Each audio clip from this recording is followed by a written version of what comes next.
बिस्मिल्लाहिर्रहमानिर्रहीम। अस्सलाम वालेकुम। आप देख रहे हैं फ़याज़ महमूद यूट्यूब चैनल। और इस वक्त की जो बड़ी हैपनिंग ये हुई है कि इस्लामाबाद का जो 1400 माइल स्क्वायर का ये रकबा है, एक ऐसी शख्सियत के सुपुर्द कर दिया गया है जो बहुत ही सख्त है, जो बहुत ही ओपन माइंडेड है। और आने वाले दिनों में अब जो मामलात होंगे वो कोई आसानी की तरफ नहीं बढ़ेंगे। जी हाँ, बिल्कुल आप दुरुस्त समझ रहे हैं, बिल्कुल ही दुरुस्त समझ रहे हैं कि मैं बात कर रहा हूँ फ़र्जंदे रावलपिंडी की, जो अपने आप को फ़र्जंदे रावलपिंडी कहलवाते हैं और बड़े ही खुले डुले जहन के मालिक हैं और बड़े ब्लंट हैं। ख़ासकर वो अपोजिशन को तो दोनों हाथों से लेते हैं और चाहे वो टीवी पर बात कर रहे हों, चाहे निजी महफ़िल्स में बात कर रहे हों, वो बड़े क्लियर माइंडेड हैं। यानी कि उनका जो माइंड है वो डिस्क्लोज़ ऑलरेडी हुआ है। तो जी हाँ, ये शेख रशीद साहब की बात हो रही है और उनको वफाकी वज़ीर दाखिला का चार्ज दे दिया गया है। ये वज़ीर-ए-आज़म इमरान ख़ान की जानिब से एक तुरब का पत्ता फेंका गया है, यानी कि एक बहुत बड़ा फ़ैसला कर लिया गया है। और ये फ़ैसला क्यों कर हुआ इसकी मैं रीज़निंग में जाऊँगा ताकि आप इस पूरे जो मेरे इंट्रो है इसको समझ सकें।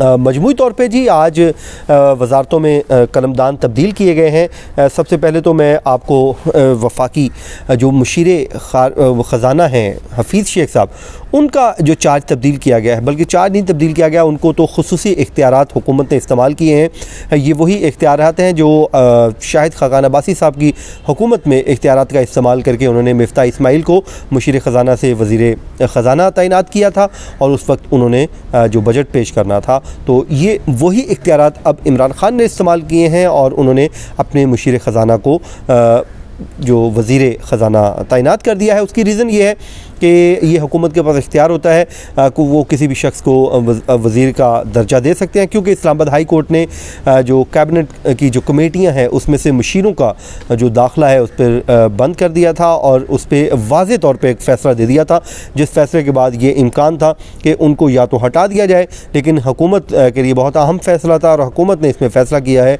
कि उनको काम जारी रखने के लिए खुसूसी अपने इख्तियारात का प्राइम मिनिस्टर ने इस्तेमाल किया और उनको वज़ीर ख़ज़ाना जो है तैनात कर दिया। इसके अलावा शेख रशीद साहब को वज़ीर दाखिला बना दिया गया है। इस पे तो मैंने बड़ी डिटेल में बात करनी है। और साथ ही साथ जो पहले वज़ीर दाखिला थे इजाज़ शाह साहब, उनको नारकोटिक्स का वज़ीर बना दिया गया और वो बड़ी अहम मिनिस्ट्री है। उसकी रीज़न ये है कि वहाँ पर सियासी नौइयत के केसेस चल रहे हैं। बात की जाए तो साबिक़ वज़ीर-ए-आज़म यूसुफ़ रज़ा गिलानी के साहबज़ादे मूसा गिलानी का केस चल रहा है। उसके अलावा मखदूम शहाबुद्दीन का केस चल रहा है, ख़ासकर राना सनाउल्लाह साहब से मुतालिक कि उनका भी केस वहाँ पर ज़ेर समात है।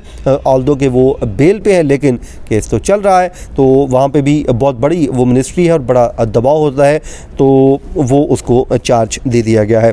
जबकि आज़म खान सवाती साहब को मिनिस्टर फॉर रेलवे बना दिया। लेकिन शेख रशीद साहब को इतनी बड़ी मिनिस्ट्री इसलिए मिली है कि आगे जो हुकूमत के लिए एक बड़ा चैलेंज है वो है लॉन्ग मार्च।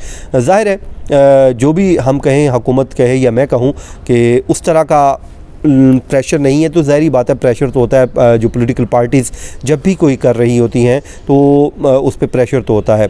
तो अगर बात की जाए वज़ारत दाखिला की, तो बड़ी इंपॉर्टेंट मिनिस्ट्री है। इसकी आप अहमियत का अंदाज़ा इस बात से लगा लें कि ये मिनिस्ट्री हमेशा जो प्राइम मिनिस्टर होता है अपने किसी क्लोज़ शख्स के सपोर्ट करता है और बहुत ही जो एक्टिव हो, क्योंकि इस मिनिस्ट्री का जो काम है मुल्क की जो दाखिला की सिक्योरिटी है उस मामलात को देखना होता है। तो अगर बात करें हम पीपल्स पार्टी की, तो आपको याद होगा रहमान मलिक साहब जरदारी साहब के बहुत क्लोज़ थे, तो उनको उन्होंने अपना मिनिस्टर लगाया हुआ, तो बड़े एक्टिव भी थे। यानी कि उन दिनों में तो ब्लास्ट भी बहुत ज़्यादा होते थे, वो पहुँचते भी थे। लेकिन खैर उनका जो दूसरा जो भी है उनके ऊपर इल्ज़ामात हैं वो अलग बात है, लेकिन वो मिनिस्ट्री उनके सपोर्ट थी। इसी तरह चौधरी निसार अली खान साहब जो मियां नवाज शरीफ के बड़े क्लोज़ थे, अब तो खैर नहीं है, अब तो उनकी मुद्दतें हो गई, सलाम दुआ लेने से भी गए और लेकिन उनको भी उन्होंने अपना वज़ीर दाखिला रखा हुआ था और 2014 का जो लॉन्ग मार्च था उससे भी उन्होंने निपटा था और वो उसमें पेश थे।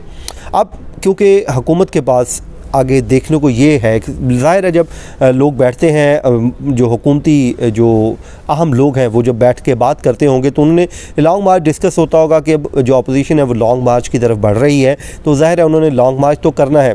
ऑल्दो कि धरना वो नहीं कर रहे, फिर भी उसकी सिक्योरिटी है, उसकी के इंतज़ामात हैं, उसको देखना है, उसको कंट्रोल कैसे करना है, ये तमाम तर अब ज़िम्मेदारियाँ वज़ारत दाखिला पे आने वाली हैं।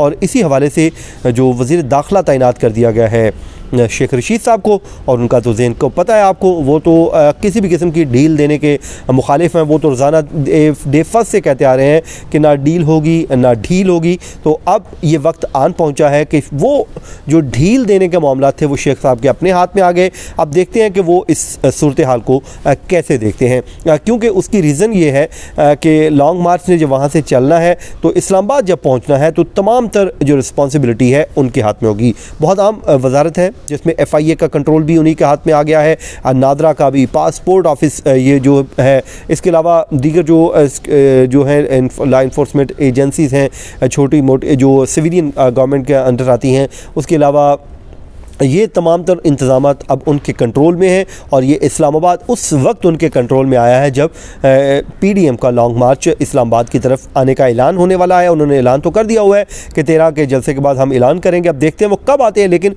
उससे पहले अब इमरान खान ने मौका दिया है अपने इस खिलाड़ी को कि वो इस मिनिस्ट्री पर आएँ, बैठें और अपने जो इंतज़ामात हैं उसको हस्मी शक्ल दे दें। अब आने वाले दिनों में कोई अच्छा नहीं होगा मेरे ख्याल में, ये सख्त फैसले लेंगे अपोजिशन के लिए, और अपोजिशन को पकड़ धकड़ का शायद सिलसिला भी शुरू हो, क्योंकि शेख साहब पहले दिन से इस बात के कायल हैं कि किसी भी किस्म की वो ढील नहीं देना चाहते। तो अब तो उन्होंने खुद ही डील भी देनी है और ढील भी देनी है, तो अब मेरे ख्याल में वो नहीं देंगे। वो बड़े एक्टिव हैं, TV पर भी हैं, उसके अलावा मिनिस्ट्रीज़ में भी हैं और हुकूमत में भी बड़ा उनका रोल है। जबकि आपको पता है कि वो अक्सर कहते हैं कि पिंडी में भी उनके बड़े ताल्लुकात अच्छे हैं, तो वो वजारत बड़ी ले चुके हैं। अब उनका इम्तिहान भी है कि इस आने वाले दिनों में PDM की मूवमेंट का जो मोमेंटम अगर बनता है तो उसको कैसे तोड़ते हैं, और अगर मोमेंटम बनने से पहले ही PDM को कैसे पकड़ धकड़ करनी है, तो ये वही जानेंगे। वो बड़े पुराने खिलाड़ी हैं सियासत के, और जो इजाज़ शाह साहब से बात अगर की जाए तो उनका उस तरह का वो इमेज नहीं बन पा रहा था वज़ीर दाखिला का। तो बज़ाहिर यूँ लगता था कि शायद ये मिनिस्ट्री उस तरह डेड है। उनके एक दो बयानात भी थे जिस पे बिलोर साहब से उन्होंने जाके माफ़ी भी मांगी, माजरत भी की। तो ये भी वो बातें थी जिसकी वजह से उन्हें हटाना ही पड़ा हुकूमत को। इमरान खान के लिए सुबकी का सामना भी कर रहे थे।